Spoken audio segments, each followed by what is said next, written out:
Hello everyone, আপনার ফোনটা কি আপনি ক্লিয়ার রাখতে চান? অনেক সময় কি হয় আমরা ফোনটা এলোমেলোভাবে চালাই। এলোমেলোভাবে চালার কারণে আমাদের ফোনটা ক্লিয়ার থাকে না। ক্লিয়ার না থাকার কারণে কিন্তু আমাদের ফোনটা অনেক ধরনের সমস্যা হয়। অনেক ধরনের সমস্যা হওয়ার পরে আমরা যখন আমাদের ফোনটা টিপি তখন কিন্তু বিরক্তি ফিল হয়। তো এখন কি আপনাদের ফোনটা ক্লিয়ার রাখতে চান? যদি আপনার ফোনটা এখন ক্লিয়ার করতে চান অবশ্যই এই ভিডিওটা প্রথম থেকে শেষ পর্যন্ত দেখতে হবে।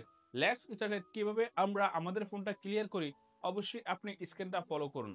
এখন আপনাদের ফোনটা যদি আপনি ক্লিয়ার রাখতে চান প্রথমে কি করবেন আপনার ফোনে যে মেমোরিটা আছে এই মেমোরিতে প্রবেশ করবেন। মেমোরিতে প্রবেশ করার পরে আপনার ফোনে এখানে থাকবে অল ফাইলস বা এসডি কার্ড। আপনি কি করবেন প্রথমে এসডি কার্ডে ঢুকবেন।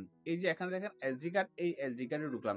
এসডি কার্ডে ঢুকার পরে আপনার ফোনে যেই অ্যান্ড্রয়েড ফাইলটা আছে এই অ্যান্ড্রয়েড ফাইলে ঢুকবেন। এখানে ঢুকার পরে এই যে এখানে ডাটা ফাইলগুলো আছে এগুলা ক্লিয়ার করে দিবেন। একটা একটা করে ধরে এখান থেকে ডিলিট করে দিবেন। এই যে এখানে একটা একটা করে সবগুলা ফাইল ডিলিট করে দিবেন। তারপর আপনি ব্যাকে আসবেন। তারপরে এই মোবাইলে ঢুকে এই ফাইলগুলো আপনি ডিলিট করে দিবেন। তারপর এখানে দেখেন এই যে এফডি, এই এফডি ঢুকে কিন্তু এগুলা কিন্তু আপনি ডিলিট করে দিবেন। যখনই এগুলা ডিলিট করে দিবেন সেক্ষেত্রে আপনার ফোনটা ক্লিয়ার থাকবে। তারপর আপনি ব্যাকে আসবেন। ব্যাকে আসার পরে এই যে এখানে দেখেন অল ফাইলস, আপনি এখানে আসবেন। অল ফাইলস এ আসার পরে এই যে এখানে দেখেন কোথায় আছে অ্যান্ড্রয়েড, এই এখানেও দেখেন অ্যান্ড্রয়েড আছে, এই অ্যান্ড্রয়েডে ঢুকবেন। অ্যান্ড্রয়েডে ঢুকার পর এগুলো আপনি ডিলিট করে দিবেন আস্তে আস্তে। প্রত্যেকগুলো অ্যাপস আপনি এখানে ডিলিট করে দিবেন। প্রত্যেকগুলো অ্যাপস ডিলিট করে দিবেন। প্রত্যেকগুলো অ্যাপসে অনেক সময় অনেক ভাইরাস থাকে। এই ভাইরাস কিন্তু আপনাদের ফোনটা জ্যাং করে ফেলে। তারপর আপনি কি করবেন এভাবে নিচে আসবেন। এভাবে নিচে আসার পরে এই যে দেখেন ক্রোম অ্যান্ড্রয়েড সেটিং, আপনি এখানে আসবেন। এখানে আসার পরে এই যে এখানে দেখেন ভাইরাস। তো আপনি এই ভাইরাসটার উপর চাপ দিয়ে এখান থেকে আপনি ডিলিটে চাপ দিয়ে এখানে ডিলিট অল করে দিবেন। সেক্ষেত্রে কি হবে আপনাদের ফোনটা ক্লিয়ার হয়ে যাবে। তো অনেক সময় দেখা যায় আপনাদের ফোনটা অনেক সময় অনেকক্ষণ টিপেন, তখন কিন্তু অনেক স্ক্রিনে অনেক ফাইল থাকে। এই স্ক্রিনে কেমন ফাইল থাকে আমি দেখাই।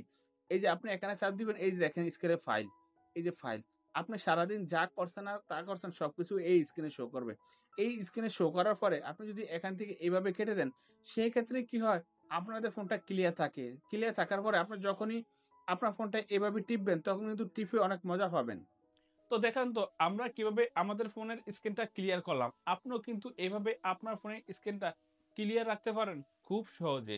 এতে করে কিন্তু আপনি যখন আপনার ফোনটা ব্যবহার করবেন এতে করে কিন্তু আর কোনো সমস্যা হবে না। তো বন্ধুরা আজকে ভিডিও এই পর্যন্তই।